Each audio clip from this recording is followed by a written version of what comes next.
Di tengah banyak orang yang ijazahnya kagak laku belakangan ini di dunia kerja, karena nyari kerja ternyata susah. Lah, ini sekarang rame banget berita mama nyentrik yang katanya seorang pengusaha nahan ijazah karyawan dan mantan karyawannya. Tapi ini mama kagak mau ngaku anjir. Berbelit dan berkelit dia ngasih klarifikasi di media. Kasus ini awalnya mencuat dari adanya seorang cewek mantan karyawan dari si emak nyentrik ini yang ngadu ke wakil wali kota Surabaya. Cewek ini bilang ijazah dia ditahan sampai sekarang walaupun dia udah nggak kerja lagi di perusahaan si mama ini.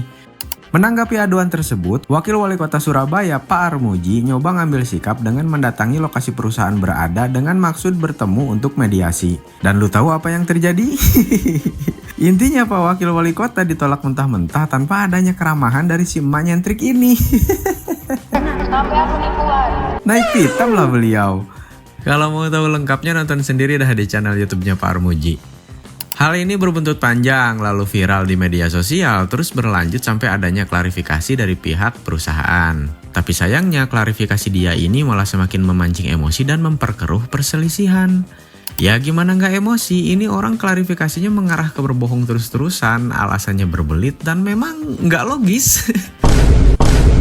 Tapi sebenarnya boleh nggak sih perusahaan nahan ijazah karyawan dalam kontrak kerja? Merangkum informasi dari yang gue dapetin dari Google, secara umum memang tidak boleh karena menyangkut hak pribadi. Tapi tidak ada juga larangan dalam peraturan perundang-undangan. Namun, sebagian wilayah seperti di Jawa Timur mengeluarkan perda terkait larangan penahanan dokumen pribadi karyawan semacam ijazah.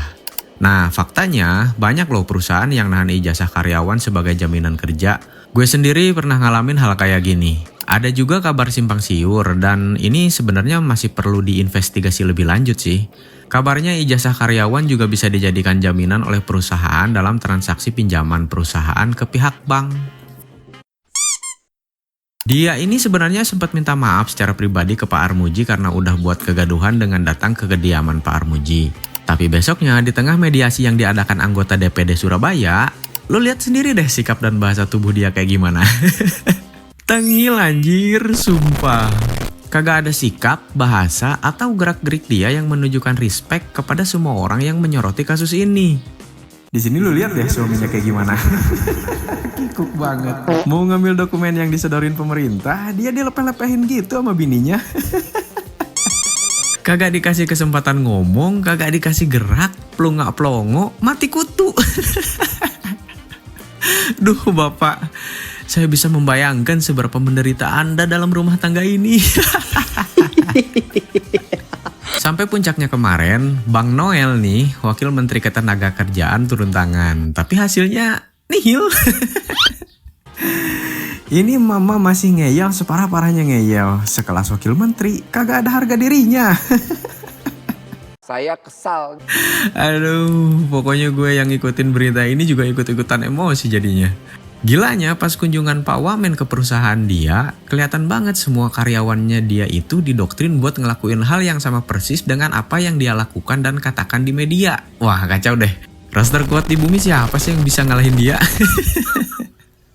Semakin kesini semakin banyak aduan yang muncul dari mantan karyawan atas perusahaan ini. Selain penahanan ijazah yang tak kunjung dibalikin, ada berita kalau karyawan mau ambil ijazah mesti bayar 2 juta rupiah. Jumatan dipotong gaji, upah yang tidak memenuhi standar, sampai ditemukan fakta bahwa perusahaan tidak memiliki beberapa izin usaha.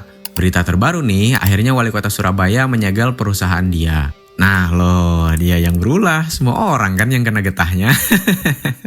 Gue sih bisa ngebayangin suasana di dalam rumahnya. Si bapaknya ini mau ngomel nih, malah diomelin balik pasti. Jadi pelampiasan emosi dan samsak tinju. Aduh, bapak. Bagaimana nasibmu kini, Pak?